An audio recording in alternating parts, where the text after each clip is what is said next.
Bismillahirrahmanirrahim. Assalamualaikum warahmatullahi wabarakatuh.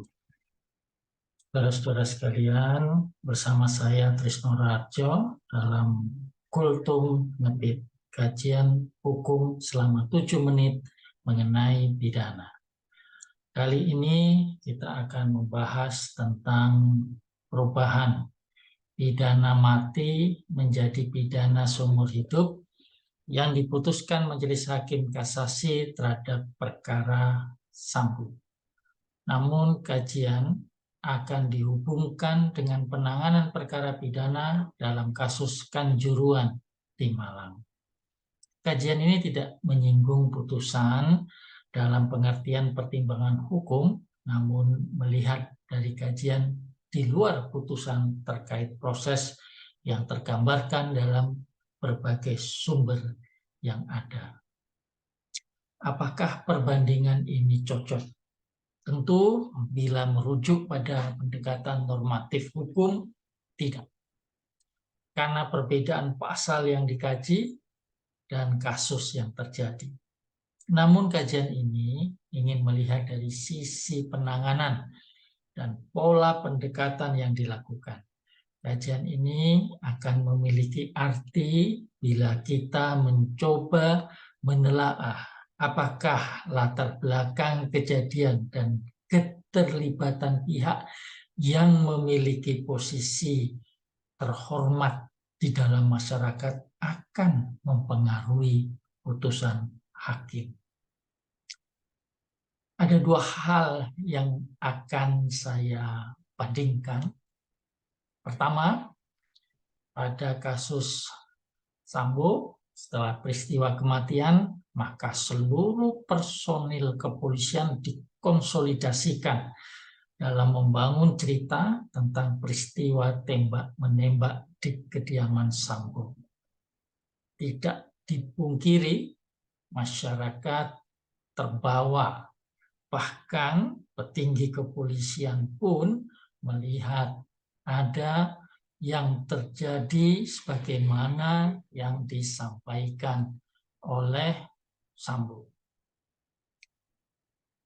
Namun, sebaik-baiknya cerita yang dibuat, kematian Brigadir J dapat dibongkar dan dapat diungkap ke permukaan karena terdapat saksi yang bersedia menjadi justice kolaborator, yaitu Richard Eliezer. Hal yang menarik di sini adalah tergambarkan dengan jelas bagaimana bila kejahatan dilakukan oleh seorang yang memiliki kedudukan yang tinggi atau menjadi petinggi kepolisian. Tentu tidak mudah bagi polisi untuk mengungkap perkara ini.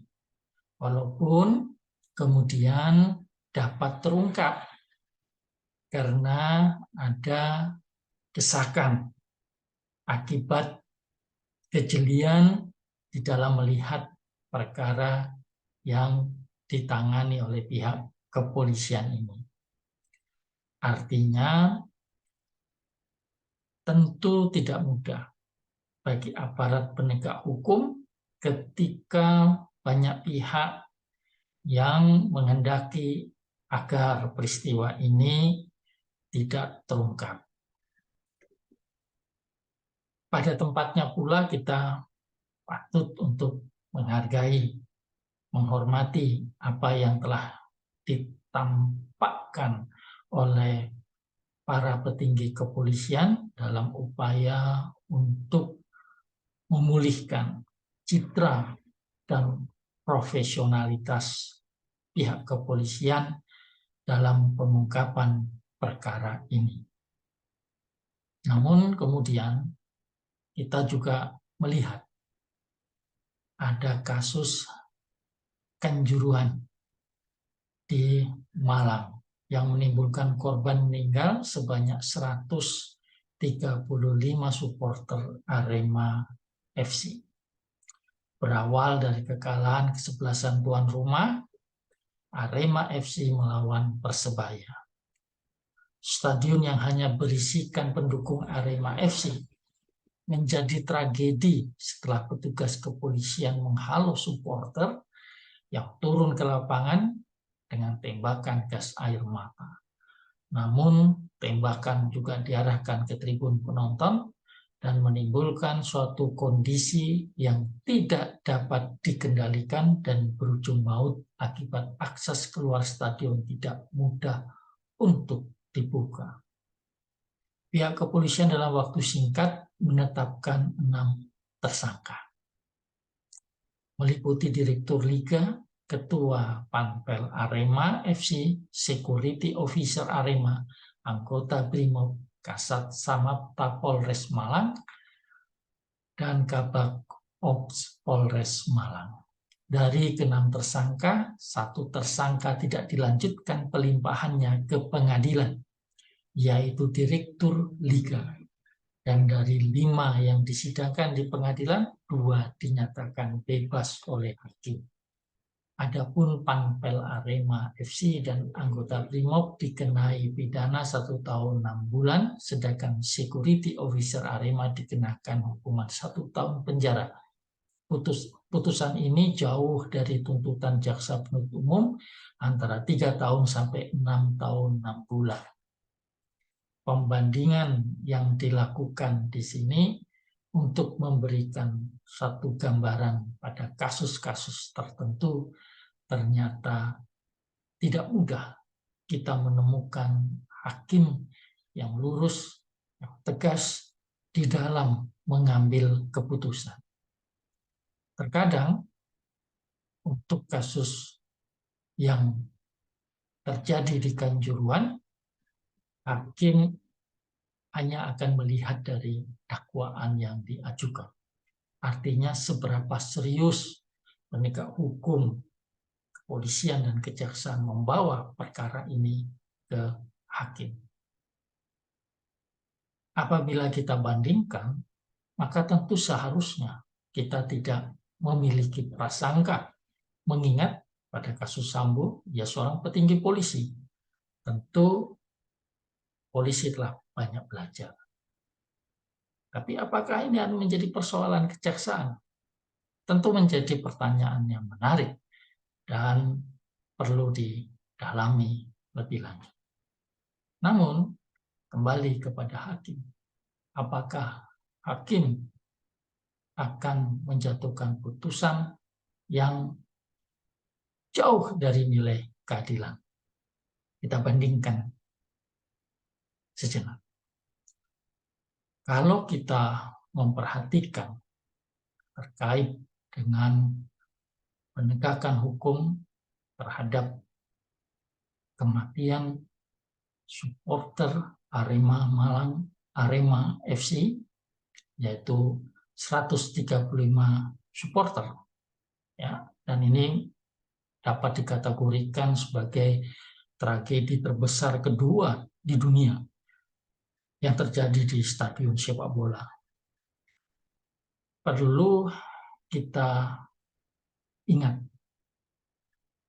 apakah ada perkara-perkara yang terkait dengan kematian orang yang kemudian dikenakan sanksi yang berat. Mari kita bandingkan. Pertama, terkait supir Metro Mini maut B07 Ramses Silitonga. Ia mengemudikan Metro Mini dengan penumpang 60 orang. Padahal daya tampungnya adalah 25 orang. Akibat membawa bis secara ugal-ugalan, ia mengakibatkan bis masuk ke Kali Sunter.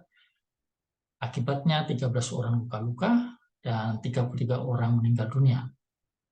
Ia dipidana bukan dengan pasal kalpaan yang menyebabkan kematian atau luka-luka, namun dengan ancaman pidana pembunuhan.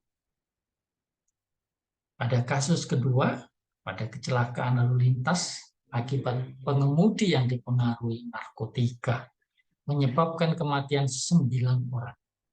Jaksa penuntut umum lagi-lagi menuntut pengemudi yang bernama Afriani dengan pidana 20 tahun penjara.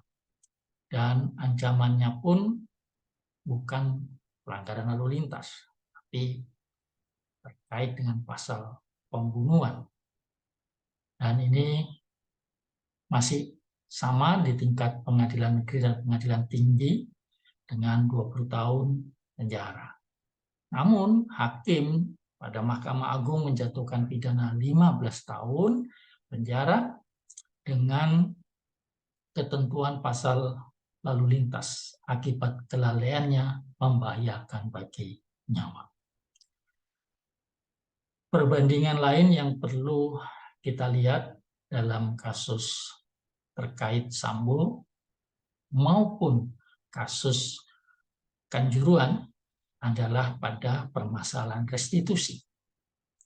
Ini menjadi menarik karena LPSK mendorong keluarga almarhum Brigadir C untuk menuntut atau meminta untuk memperoleh restitusi. Tentu akan menjadi pertanyaan besar, bagaimana restitusi dapat dimintakan kepada kasus Kanjuruhan? Mengingat LPSK juga turun dan memberikan perhitungan tentang kerugian dan membawanya ke kejaksaan. Tapi itu tidak dibawa ke pengadilan.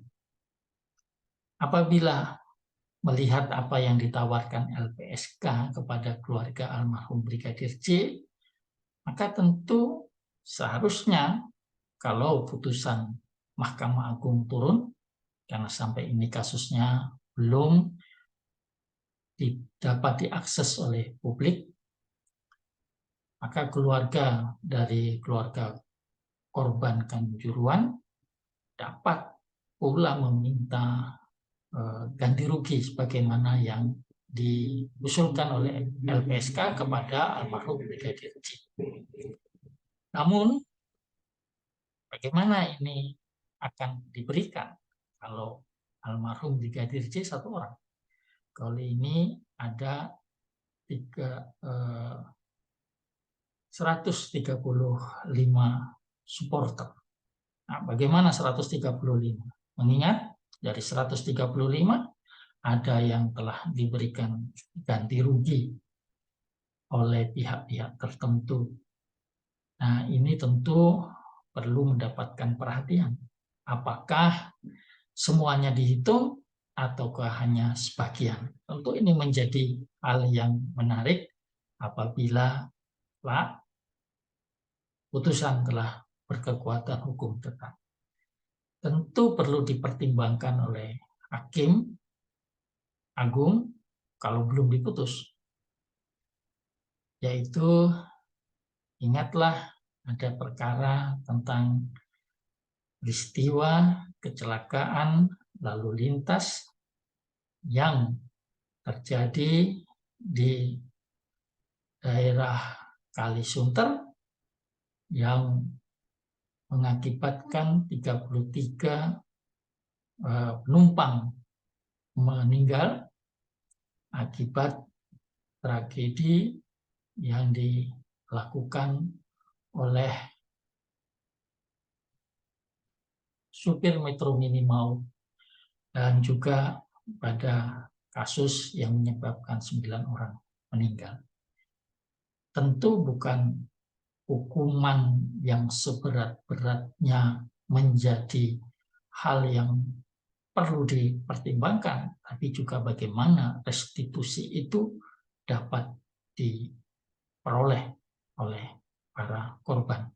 Meskipun bagi para keluarga korban Kanjuruhan, restitusi maupun hukuman yang berat bukanlah arti yang penting apabila ternyata mereka telah kehilangan orang-orang yang mereka kasihi. Terima kasih. Wassalamualaikum warahmatullahi wabarakatuh.